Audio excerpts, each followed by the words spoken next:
Hello, everybody. This is Football Talk on YouTube with Beef and the Deuce. Subscribe, like us. We like you. Why not? So we're going to talk about a little bit of OSU, of course. And we're doing our picks, score picks, as we always do, and they're always wildly inaccurate, but we enjoy it. We try our best. Yeah. I'm going 41-3. I'm not calling a shutout. I know. Sit back down. Have a nice...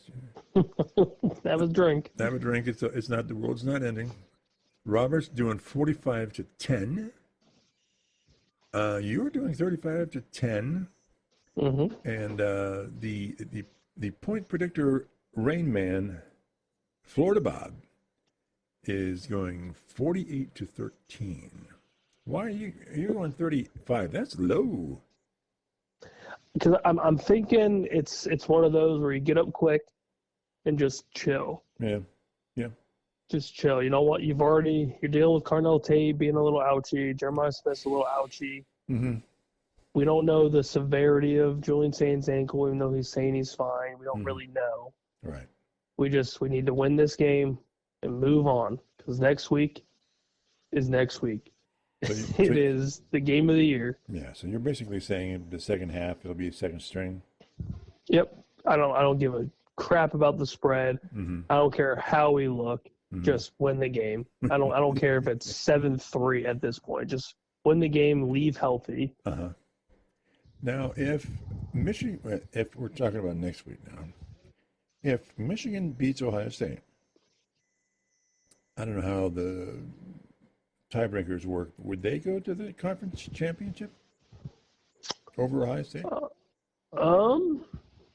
It's a good question. Let's pull up the Big Ten rankings right now. So currently we've got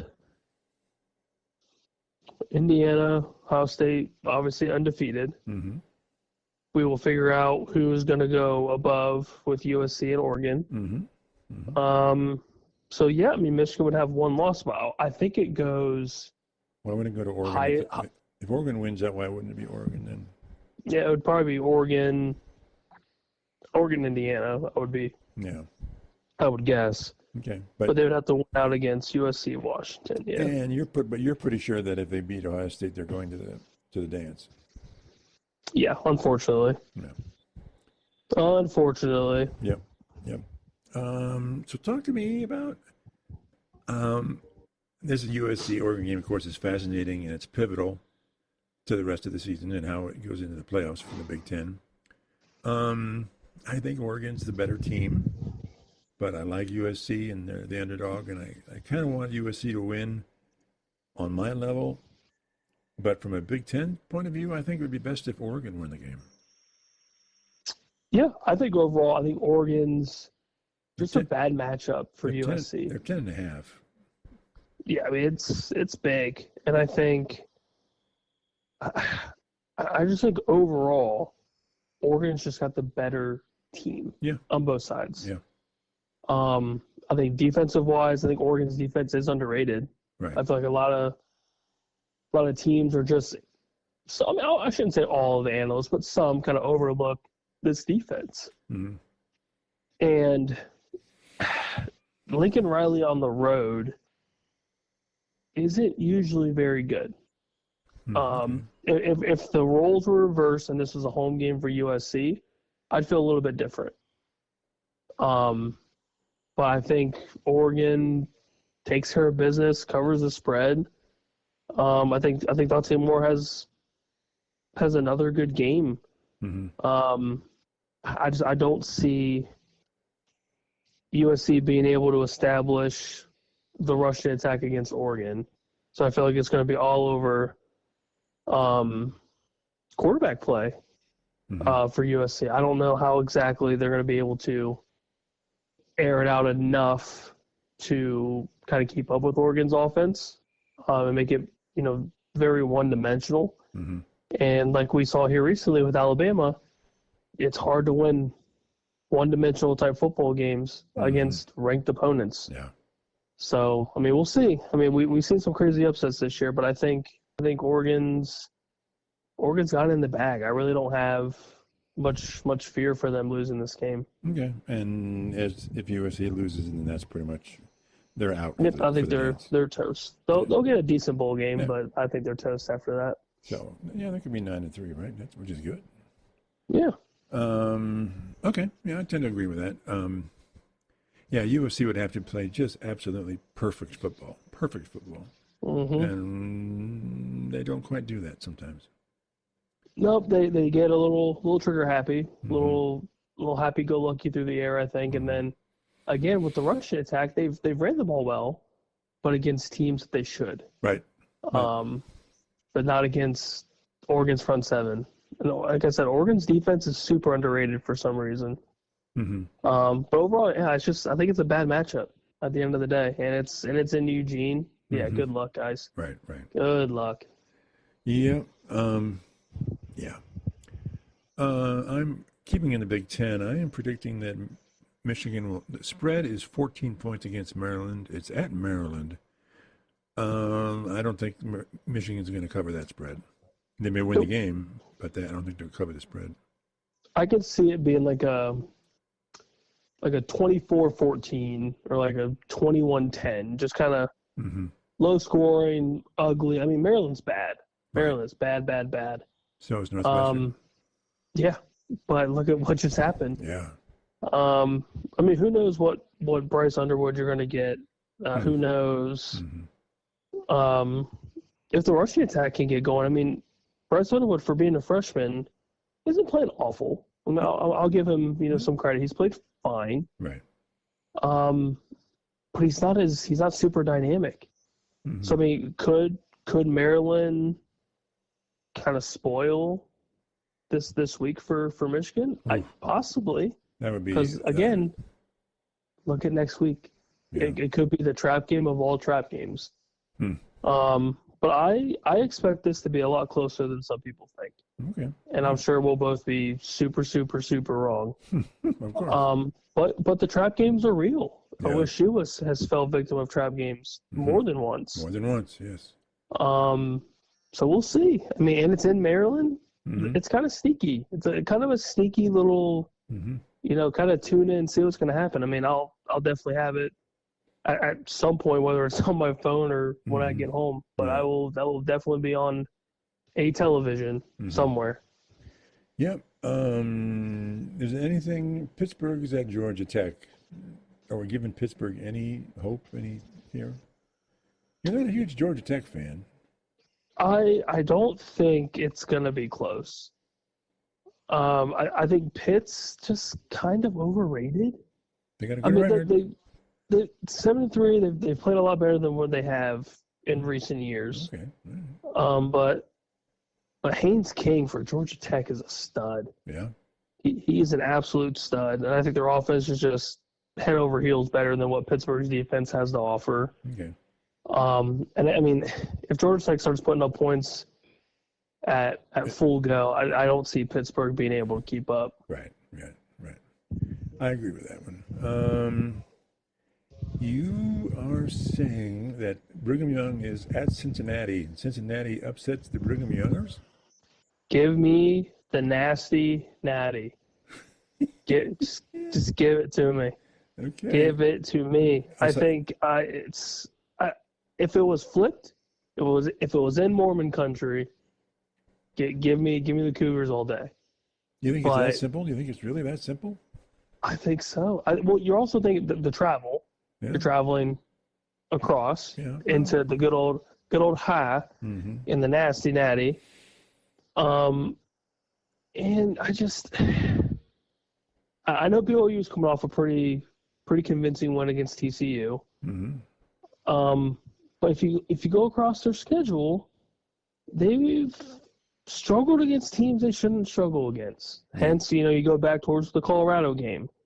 West Virginia was super close. Double overtime against Arizona at Arizona. Okay. I see it being close, and I think the nasty natty can pull it off. Okay. It looks like quarterback play for Cincinnati with Sorsby's pretty solid overall. If BYU wins, I think they need to keep it relatively low scoring to an extent. Get the defense involved a little bit, and then I think Cincinnati's problem is going to be can they produce any stops? I think their defense is going to be key because if they can't stop BYU, I mean then it's a field day. Yeah. But if they can get some stops, watch out for the Bearcats. Yeah. So let's say Brigham Young loses to Cincinnati. What does it do for the Big 12 standings here? Well, it's just chaos, right? Yeah, because I think Texas Tech, for the most part, will be just fine. Mm-hmm. I don't see them struggling against West Virginia next week, so I think they will end the season at 11-1, play for the Big 12 championship game. But yeah, outside of that, then is it Utah? Is it Houston? Is it possibly Arizona State? Hell, is it possibly Cincinnati? all those teams have a theoretical chance. Yeah, so say if BYU loses, they will be 6-2 in conference. Okay, right. And say Utah, Houston, Arizona State, and obviously Cincinnati wins, they are all 6-2. Wow. Okay. So it gets real froggy, real muddy. So I mean, yeah, theoretically, it gets a little wild. So again, bring the chaos to me. Let me watch. As much as we watch a lot of Big 12 football around here, give me chaos. Okay. I would love it. You love it. Any reason to talk about the Penn State? It's at Penn State. They're 8 points over Nebraska. Does Nebraska have a chance? They have a better record. I'm gonna say no. I tend to agree with you. Happy Valley at night. You don't have your starting quarterback. Rail is out for the year. Right. And Penn State's still playing good football. Yeah, decent. As crazy as that is, old Grunkenmeyer's playing well. The rushing attack's playing well. Defense is fine. Yeah. Nebraska just sucks. I think without Dylan Raiola, their offense is essentially nothing. Okay. Or at least I shouldn't say nothing. That's rude of me. That's rude. But against decent talent, can their backup quarterback play good enough football to beat Penn State and Happy Valley? Right. It's one of the hardest places to play in the country at night in a whiteout. Probably it's not ideal. Does Penn State cover that spread though? 8 points. I think so. Okay. I think they won by 10. Okay. I could see. I mean, honestly, I could see like a 24-10 game. I could see them winning by 14 plus. Yeah, I could see two touchdowns. You just run the ball well. If they can run the ball well, keep the ball on their side of the field, no turnovers, they'll be fine. Okay. In this game hangs the balance of the ACC. Talk to me about Louisville is at SMU. Or maybe it's at Louisville? I forget. Wait a minute. I think it's at SMU. Yep, it's at SMU. Talk to me about that one. Well, Louisville's been very up and down. Right. So you don't know which Louisville team you're ever going to get. That's right. So the inconsistency of Louisville is annoying. Because since they lose to Clemson, which is awesome. But I think Miller Moss is just, again, very hot and very cold. Or he's just very average. Who knows? Nobody really knows. But the only thing that I do know, SMU's got a hell of an offense. And they could put up points in bulk fast. But they've had some crappy losses, and then they've had some good wins. So it's tough to say what exactly is going to happen, but I will say Louisville's defense isn't that great. And with SMU's offense and the inconsistency of Louisville, I like SMU at home. Okay. So who's going to be in the ACC championship game? Yeah, that's a really good question. I think Georgia Tech for sure. Yeah. I think they beat Pitt, and then the Georgia game doesn't affect the ACC standings for them. Right. So they will probably end conference play at 7-1.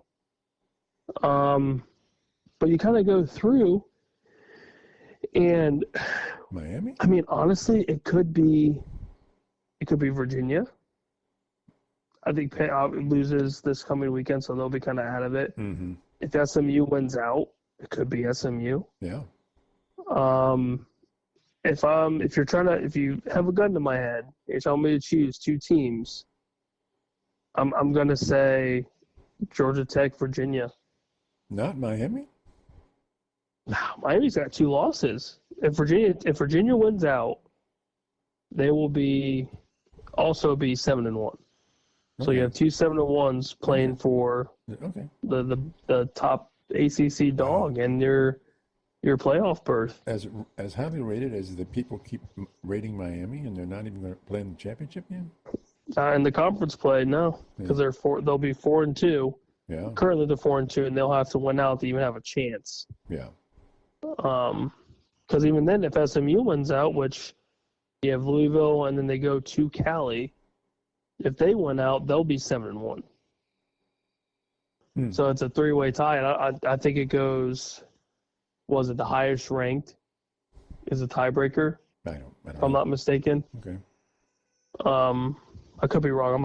I'll have to fact check that, but that's crazy. Virginia, Georgia Tech for a playoff berth. Man, that's some TV ratings right there, buddy. College football's high. Just that's crazy. So you're saying that Virginia could get a bye or get an automatic berth. They could get an automatic berth if they win. If they win, my gosh. And then they'll lose to whoever they play by 50. Mm-hmm. Or they'll shock the world. Yeah. Who knows? Yeah, yeah. So let's talk a little bit about this whole controversy with the UC investment thing with the Big Ten and the $2.5 billion and all that, and USC and Michigan are saying no, we're not going to play by those rules. And of course they're blaming Ohio State, saying, well, it's just a cash grab for Ohio State because Ohio State doesn't know how to handle their money and they're broke and they need all this stuff in there. So, and they're talking like, well, they spend all this money on the NIL. So my question is, I thought NIL was, the university itself did not pay NIL money, or is that not the case? Or how does that work? There's a combination of private investment and what? How does that work? I thought the majority of it was private investment. But or like how OU has like the foundation where it's donations and all that stuff. So I thought the majority of that was I don't know if that's considered private. Well, but I thought the majority of it was, alumni donations and blah, blah, blah, blah. I didn't think the university had a ton, I guess, like from their perspective, from their pockets, like they're generating the NIL money. I thought it was more geared towards, well, if you want your university to get these people, you need to donate this or whatever. Right. That's and then I thought everything else was like profit wise from football games and et cetera, et cetera. Yeah. That is, the profits are geared towards the university, which is then somehow flip-flopped into the football program or whatever, however that works. Right. Well, yeah, I mean, the football program obviously generates the most revenue by far. So, so I don't know. I mean, I still don't particularly like it. I don't think it's 20 years is a good idea. That's way too long. 10 years I feel like is too long. Too long, yeah. And I still think it ought to be the same across the board. It's the way it's always been, and I think it should be just. I mean, it's still a crap load of money. I mean, you're still getting what was the current Everyone's going to get over TV 100 contract million. was like 50 million, something crazy for every team. 7 billion or yeah, I Oh, mean something everyone's crazy. going to get it. Even the bottom tier teams are going to make $100 million. And I So, wonder if a lot of this has to do with the possibly, now it could be completely in left field, but I wonder if this has anything to do with possibly pushing out these lower teams out of the conference to then generate these, I guess for lack of a better term, these monster conferences, these big dog conferences, and then you have like the middle lower tier teams kind of battle it out in their own little conference, which some believe that's inevitable, that's going to eventually happen, where you're just going to have two big conferences, and you're going to have the top dogs of your Buckeyes, your Bamas, your Georgias, your Texas, whatever, and then you're going to have like James Madison at Purdue, Northwestern, whatever. so then, But who knows? Then why are these SECs and all four of them? Why are they expanding their teams, number of teams? Then, if that's what's going to happen, why did they go through this last couple of years of expansion?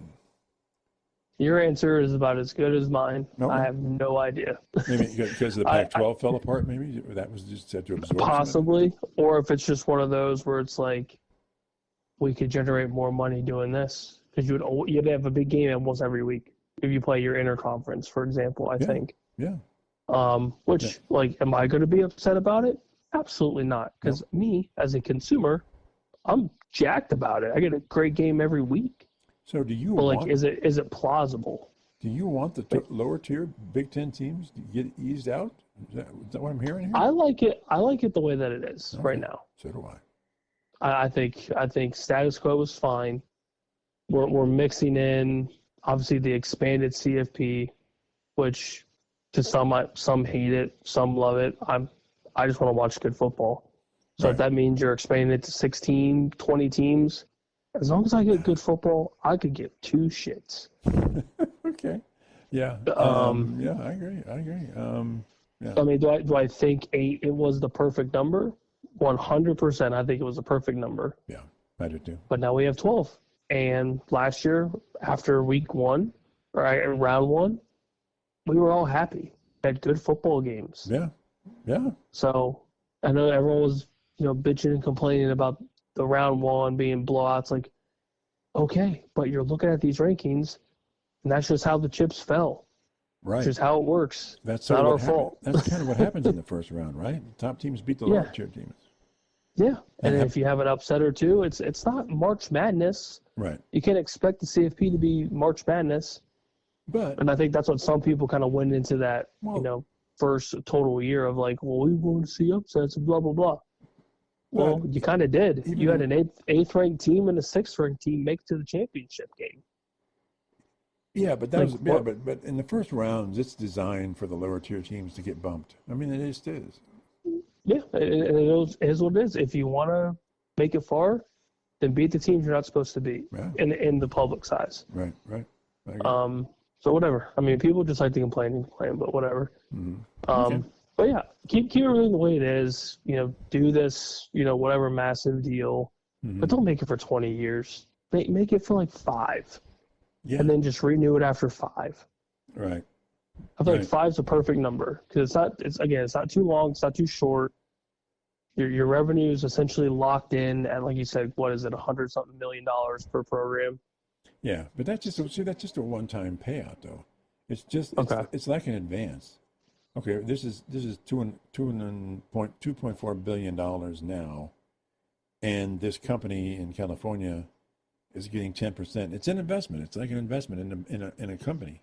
We think we're going to generate and I think that's why they want 20 years, because they're paying 2.4, and it'll be much easier for them to get all that money back and turn a profit on 20 versus 10. So that's all it is. Yeah, that's what it is. It's just a money deal. I don't know. Yeah, maybe again we'll see another Signetti type elevation from a program, but whether it's your Purdue Boilermakers or your Northwesterns of the world. Who knows? But you don't know. That's it. You don't know. And they were commenting about. So I was watching Colin Cowherd this morning, as I always do. He's your favorite guy. I know that. My guy, number one. He was talking about how he thinks Ohio State's going to win the national championship, and they'll win the championship strictly because of their defense. He says they have the best defense, period, right now, and their defense is the generationally good defense, and that's going to carry the day. Obviously, they have a lot of offense, but he thinks ultimately it's the defense that is so good that they'll win it no matter what. But he does say that the team that will give them the hardest time, and probably everyone, is Texas A&M with their dual threat, wing it play as it is quarterback. And he said that's something you can't really prepare for. And he said if you play Indiana, you can prepare for Indiana because their quarterback is good. He drops back and he throws the ball. Okay, we can deal with that. But the Texas A&M quarterback, you just don't know what's going to happen. So that's his thinking on that. That Texas A&M is the best option to beat Ohio State. Interesting. I can't say I disagree. I think Marcel Reed, like you said, is this dynamic playmaker that at any point can take over the game by himself with his legs, with his arm, both. Yeah. And it's tough. It flows through him. I mean, it goes through him. Yeah, and I think if that matchup does ever come to fruition, it's you almost have. I shouldn't say you don't have a. I'm trying to think if a quarterback spy would be the best way to prevent him from, rushing outside the pocket, gaining first downs all over the place. But you saw it. You saw it yesterday with the Bills-Texans game. If you keep Josh Allen within the pocket and he doesn't roll outside, right, the threat of a scramble is almost non-existent because you keep Josh Allen in front of you. Right. And I'm almost more than positive Matt Patricia's going to have some sort of game plan where it's just keep him in front of you. Keep Marcel Reed in front of you. Because if he rushes outside, then, we're burnt. We're screwed. Because he's that dynamic. Yeah. But if you keep him in front of you, keep the ends close, then you're fine. Yeah. They were also commenting on Patricia because they're saying, so when Urban Meyer resigned, who are they going to get? They can get anybody. It's Ohio State University. Who do they get? Who do they promote? Ryan Day. And a lot of people said, Ryan Day? Good OC. But is he the man for the quarterback, for the head coaching job? Well, apparently he's got a national championship, right? Yep, he's been pretty okay. Been done pretty good. And so people were saying Patricia was on no one's radar, no one's top 10 list for the defensive coordinator at Ohio State. Nobody saw that coming. And Ryan Day just looked around and said, I want that guy. So it's sort of working out. Yeah, it's one of those where it's I think even after the national championship, I still think there were still doubts with Ryan Day that, this is kind of like a one-off generational type run that we might not ever see again in the CFP. And that with this Patricia hire, it was just kind of like there was nobody else available sort of thing. And like, this is my best shot. But if you kind of if you listen to just the interviews, how he talks to people, how he carries himself, Ryan Day is pretty damn smart. Yeah. And I think he's a lot smarter than maybe some people give him credit for. And I think he obviously knows what he's doing. He knows what he wants, and he's going after what he wants. And he knows with Matt Patricia's history, it was his time in Detroit, a little bit of time in Philly, was it ideal? No, it was terrible. But does that mean that Patricia just out of nowhere is a terrible defensive play caller, terrible defensive coordinator? No, absolutely not. Mm-hmm. You're also going against pros. Yeah. Every single position, professional athlete. Yeah. When you go play college, when you go coach college football, not everyone's a pro. Mm-hmm. Maybe 5%, maybe less than that, are going to turn pros. So, okay, your defensive schemes will be fine. So do you think he's bringing in pro schemes down into college where the college guys just don't have the ability to deal with it very successfully because they don't have the players? 100%. 100%. And I think it's genius. I think it's truly genius. If you know, you hear it on the Fox commentary or the NBC commentary, you see one defensive scheme and then it's different almost every time. Right. And you hear them in the post-game interviews, well, we planned on this and then it ended up being this or blah, blah, blah, blah. Like it's just such a dynamic scheme. Mm-hmm. That unless you have forever and a day to prepare for it, you're not really going to beat it. Yeah. Hence, the average point total per week is very minimal. Yeah.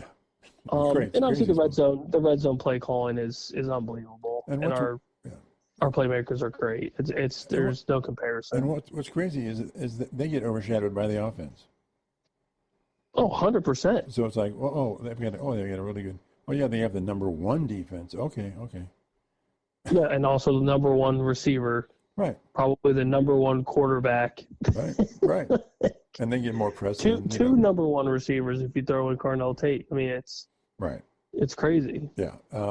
Cowherd was saying that probably the top 3 or 4 defensive players for the Buckeyes who will graduate or go to the NFL are probably 2 of them are probably top 10, and the other 2 are probably first or top half of the second round and up. He said, that's good. That's really good. That's very good. Yeah. That's very good. I mean, you're talking about Arvell Reese possibly being a number 1 pick. Yeah. So that's wild. That's unreal. And to think that this 26 draft isn't even close to the comparison of what 2027 is going to be. Yeah. It's unreal. Truly unreal. Mm-hmm. Yep. Okay. So, I hate to bring this up, but what happens if Ohio State loses to Michigan? Big Ten's up for grabs. I'm talking about what happens with Ryan Day. Oh God. 5 in a row. It's not great. I don't think Cooper lost 5 in a row. If this was no national championship in the year previous, Ryan Day's probably fired. If you didn't win a national championship last year, you go into this year with the hype that you have, and you lose again, I think you're done. At 11-1, they fire him. I mean, would you disagree? I don't know, but how do you fire somebody at 11-1? Exactly. Like, do I believe that they should? No, because at this point, this game's not as massive as it used to be. Well, but it's still because you're still going to the CFP. If you make a run of the CFP, then it's like, okay, like you kind of. But this just say, I don't know. Do you just say it's okay because you won, 2 or 3 games in the CFP and you lost in the Final Four? Like, is that a failure? But this Michigan game actually has a little more on it because of how well Michigan their record is. I mean, it keeps them in the playoffs or out of the playoffs, or maybe they're playing for the championship game conference. Yeah, if Michigan wins out, this is a big game. They're in. So it's a big game. Oh, it's massive. It's not like last year when Michigan was just dookie matter. And they kicked their butt. Yeah. And then they just played better. I mean, it was embarrassing, but they played better. But yeah, I think I feel like it's hard to say Ryan Day's on the hot seat because you just won a national championship. Right. Now, is your record just going to be tainted with this asterisk on? Yeah, you were, 900 win percentage, 889 something win percentage, with a absolutely abysmal Michigan record. Yes, that's going to be there forever. So let's say they lose to Michigan and don't make it into the semifinals of the CFP. Season's a failure. I mean, the whole season's a failure at that point, but I think it'll be the same thing. It's so hard to just say, oh, well, you lost 500 to Michigan. Thanks for the national championship. See you later. Right. No, right. There's no way. I know. Because you're probably going to lose your recruits, or at least some of your recruits. Then on top of that, who's your head coach? Unless Brian Hartline's just chilling there waiting, then that's your plan. Which, I mean, if that ever did happen, are we upset about that? No, of course not. I think we'd be okay with that. But like the risk doesn't really outweigh the reward because then you're just starting over. Right. Ryan Day's already has something proven, and whatever scheme or whatever he's been working with the last, handful of years. Right. It's good. And his ability to recruit. He's winning football games. He gets the players. But you need to beat Michigan. Yeah. You need to beat Michigan, though. It is very, very important. Yeah. I agree. And I'm nervous. I'm nervous about the game like I am every year. But I think this year feels a little different. I've said it last year, and I ate my words, but I think it's in the big house. It's dangerous. It's a very dangerous game. It's a big game, but I think it'll be cold, windy. It's gonna be gross. It's gonna be gross. But that's Michigan, Ohio State. I love it. Okay. And at the end of the day, come Big Moon, I will be sitting in the exact seat I'm in at the man cave. Just a different mindset and not sober. There's gonna be a lot of yelling. All I can say is not sober. Okay. Yeah, just not sober. Icy light in the veins. Okay, there you go. So let's talk a little pro ball this weekend. Robert picked the Houston over the Bills. Good for him. Very good for him. That's wild. Good for him. He is of course picking his Duvals over anybody. So that's good for him. I hate to break it to him, but I'm taking Arizona against the Duvals. Back to the college. He's picking Florida over Tennessee.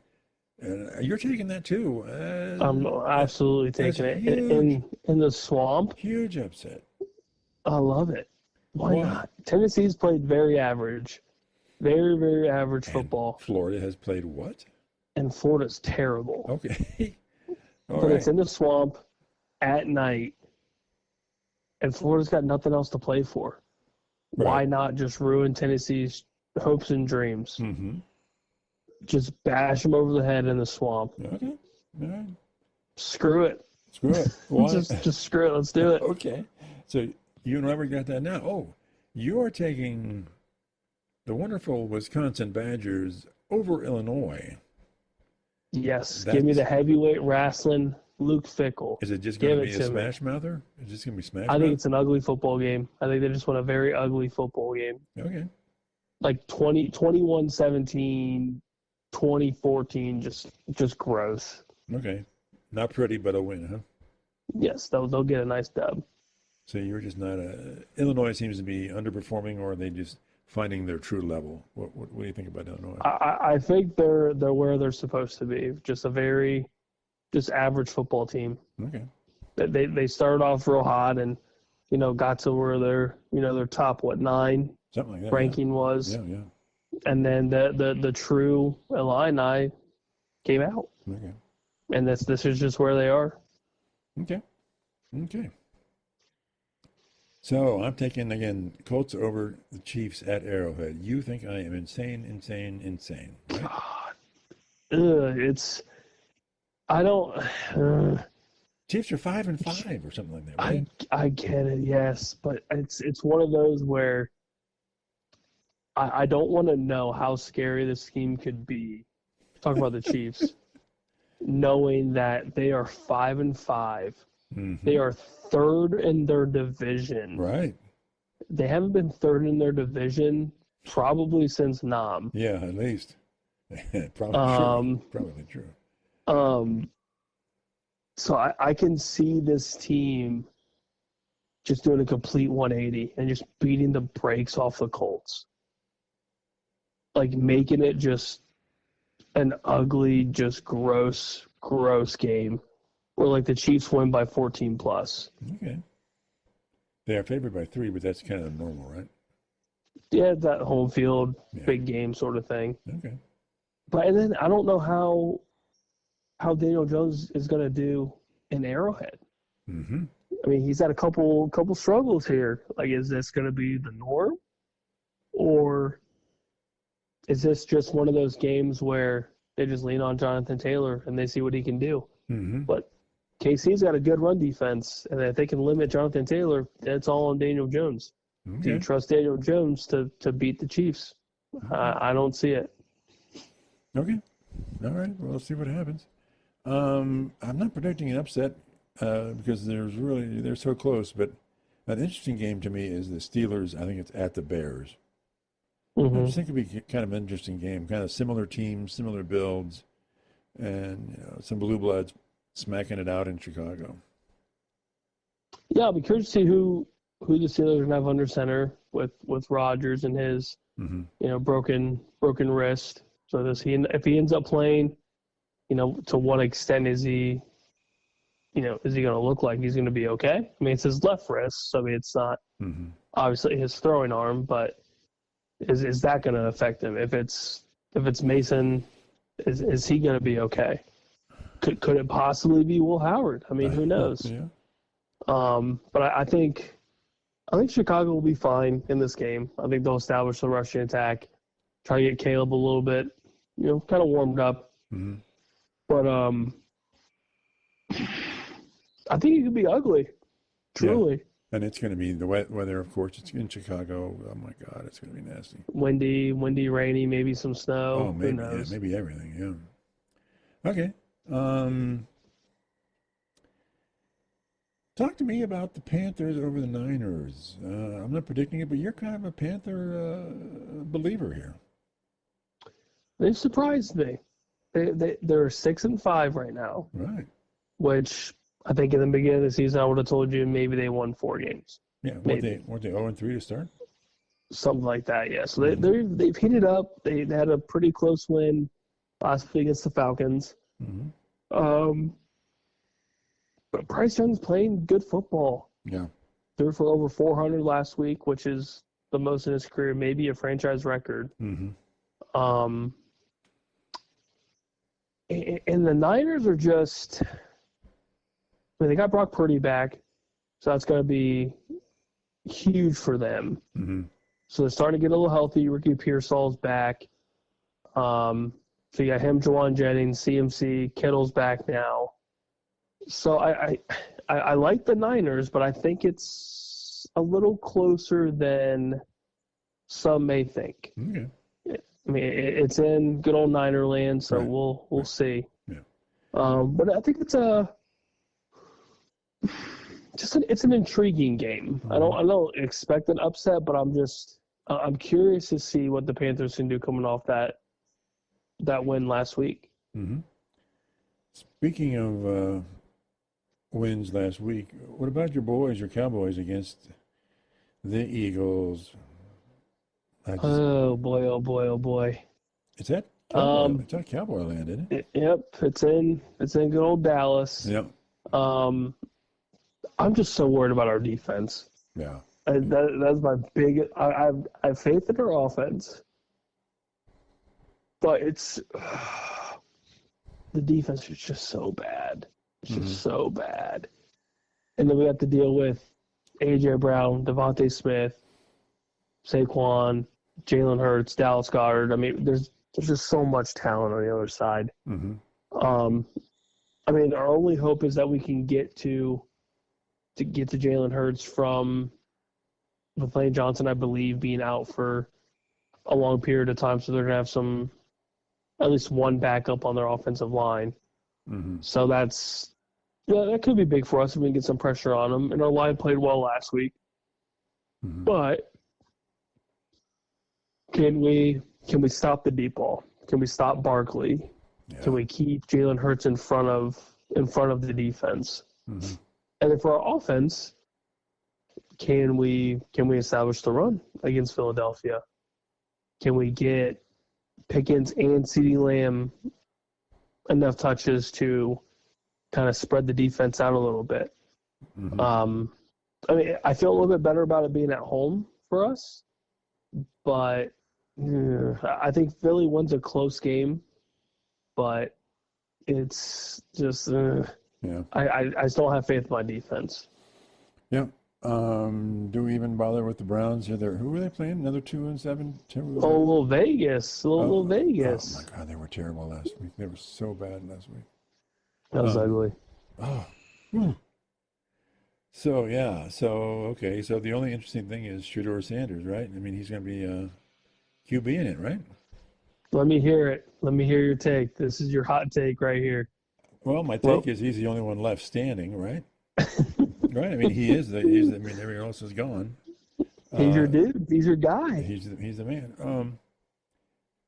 Albert Breer gave a good bit on that this morning about Shedeur. And people were complaining, well, he's not getting any first team reps during the year. And he's like, he's never going to get first team reps during the year, especially when you have a true rookie quarterback ahead of him. He said, you don't develop a developmental player, and he says he's a developmental player, not a true backup quarterback right now. Mm-hmm. And you're just not, because of the way they've scheduled or they limit practices, and you've got a rookie in front of him, you have to give him all the reps. And so it's not a problem with the Browns. It's just the way it works. You just never. And he said he's a 5th round pick. That's a developmental pick. He said when he talked to other teams that talked to him in the before the draft, they're all like, no, man, he is really a developmental pick. He doesn't have a lot of it going on. And when he came into for the Browns assessed him as a developmental player who needed a lot of work. So, yeah, he has some raw skills, so I think he can be good. He's the only choice. Who else are you going to put in?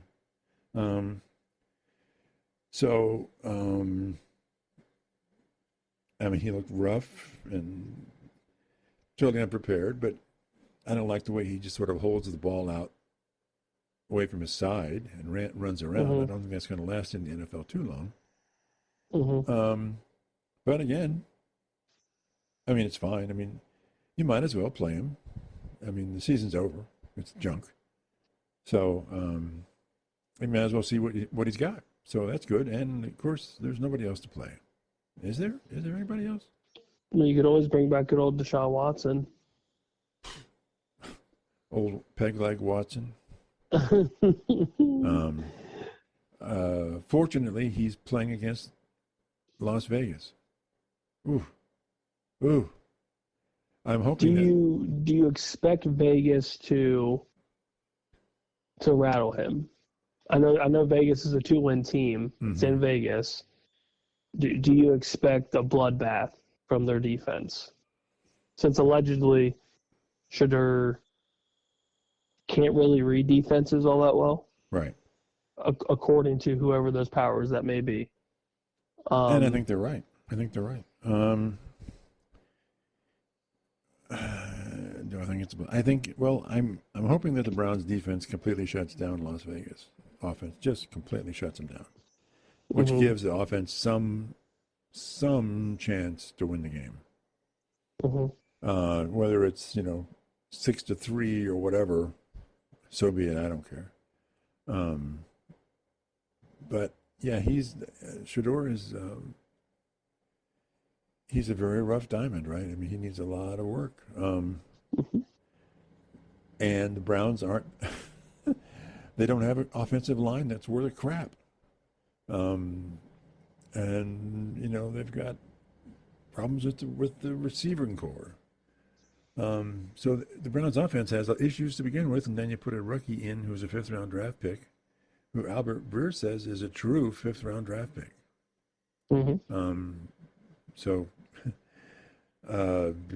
whatever. I expect no win, but we might win by Las Vegas being worse than we are. How's that sound? I think that's very fair.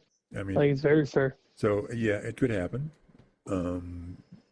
But, and having seen Las Vegas the last time I saw them play, and I mentioned to you, it's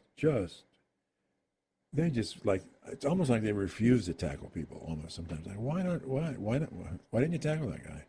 Their secondary is Swiss cheese on steroids, isn't it? I mean, they're terrible. They're just terrible. I think that's bad. So I think we can win by default. That's about it. I don't know. I just love it that it's also it's a 4:00 game, so everyone's going to be watching this, and me included. Oh, I can't wait! I cannot wait. So are you rooting for Shador or are you rooting for Vegas? I would love to see, just for the chaos purposes alone, and just what the media is going to do if Shador goes out and just balls out. Mm-hmm. Like throws for 250 plus, 3 scores. Mm-hmm. The offense looks perfect. Well, I would love it.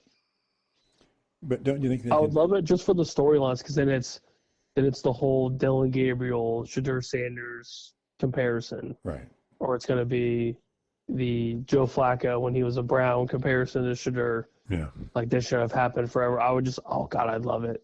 Yeah, I think Stefanski and company will put in a limited number of plays and drill him constantly on it, right? Mm-hmm. And hope that he can execute those plays against a very bad Las Vegas defense. Mm-hmm. But don't give him the whole playbook. That's ridiculous. That's ridiculous.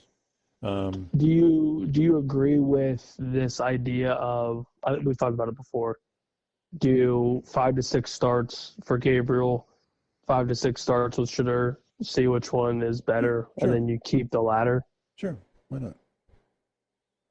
I mean, obviously you want to win every game, but at this point, you might as well see what you got. Now, if he goes out against Las Vegas and completely craps the bed,